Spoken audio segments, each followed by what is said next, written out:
Uh, Welcome, guys, for this particular moment that we want to learn how to generate business ideas. Many people have really struggled to come up with the best business idea to do. And so, it is very important to get to understand that which type of a business idea would be suitable for you in order to start a business.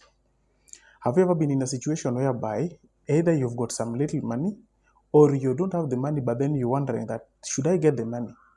Then what am I going to do as a way of doing business? At some point of time, you are on employment, but you're saying that whatever you're earning from the employment is a little bit low.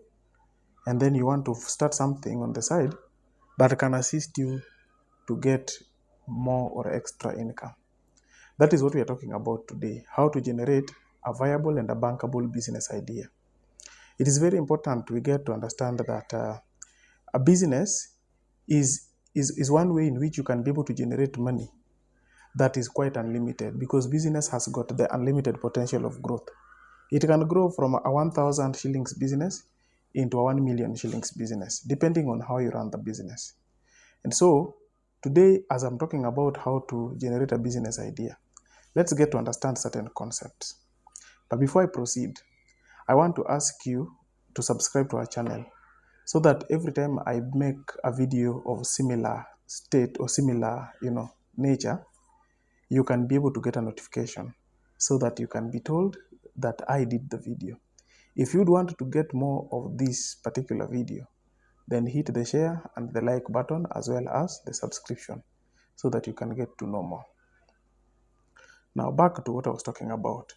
How do you be in a position to know the best business idea that you're supposed to do? One, there are 5 elements of business ideas. There are 5 elements that you must understand in a business idea in order to start. One, the first element is what kind of business or what kind of problems do you want to solve? What problem do you want to solve?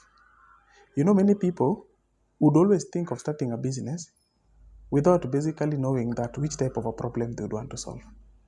And sometimes it becomes very difficult for them to know that there is a problem that you'd want to solve. And so, I will give you an example. You would want to start maybe a bookshop business.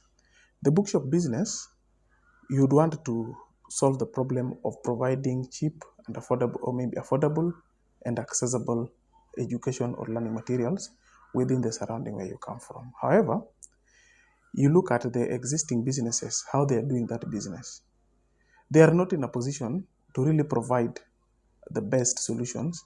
And so you are coming in, or the business that you want to bring in is now supposed to be sorting out that problem. And so that is the problem you want to solve. Let's say you want to start a butchery business. A butchery business, maybe the surrounding butchers are there. They are not providing healthy meat, or if they provide healthy meat, then their customer service is very poor. Or if they are providing healthy meat with excellent customer service, but then availability and reliability is not there. So what you're bringing on board in that business is reliability and availability. And so that's the problem you want to solve with the business. So before you start a business, get to understand that what kind of problem are you going to solve in that business. Then number 2, make sure that you also understand the product itself. Many people, you'd ask them whatever they do or whatever the business they do, it will take them very many minutes in explaining what they want to do. Personally, I am an accountant, a business and a finance coach. I help you make more money, I help you invest your money, and I also help you manage that money. So that is what I do. I understand my products. When you want to register a company, I help you set up that business and I give you the best pieces of advice in terms of setting it up. That is what I do. So when you are starting a business, you want to start a consultancy. What problems do you want to solve? You've known that. Then do you understand that product very well? Sometimes some people will say that I want to help people. That is very vague. Help them do what? That I want to start a business that I can be able to assist people in getting to understand the market. Understand the market in what context? So you must be able to understand the product in order to know that that business idea is a viable business idea. And then number 3, Who are you going to sell to? Who are your potential clients? This person that you're going to sell to must be clear in your mind.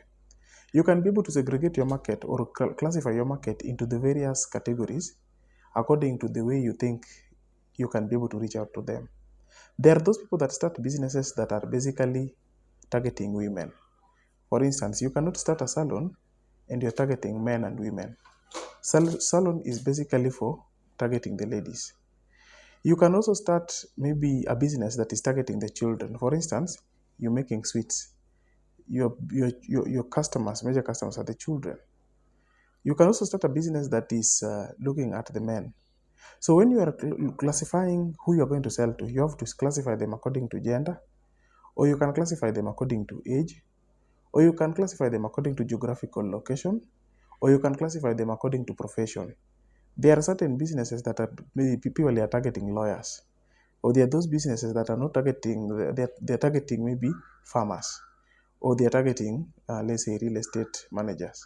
So you have to know that whatever the kind of business that I'm going to start, my target market is basically segregated according to their profession, according to their age, according to their sex, according to even their geographical locations. You can target somebody in Mombasa, Nairobi, Kajiado, or even Uganda, depending on the geographical location.